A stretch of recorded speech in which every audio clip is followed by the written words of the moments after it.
ભાવનગરના ભરતનગર પોલીસ સ્ટેશનમાં વ્યાજે લીધેલા પૈસાને લઈને પઠાણી ઉઘરાણી થતી હોવાને પગલે 4 વિરુદ્ધ ફરિયાદ નોંધાવવામાં આવી હતી। પોલીસે હાલમાં 4ને ઝડપી લીધા છે।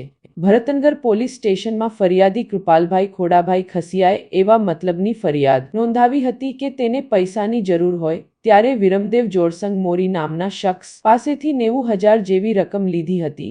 તેની પઠાણી ઉઘરાણી 3 લાખ પેટે કરવામાં આવી હતી। નોંધાયેલી ફરિયાદને પગલે નીતિનભાઈ લક્ષ્મણભાઈ બારૈયા, વિરમદેવ જોરસંગ મોરી, ચંદ્રસિંહ નારણભાઈ પરમાર અને જિગ્નેશભાઈ કાળુભાઈ ચૌહાણને ઝડપીને આગળની કાર્યવાહી હાથ ધરી છે।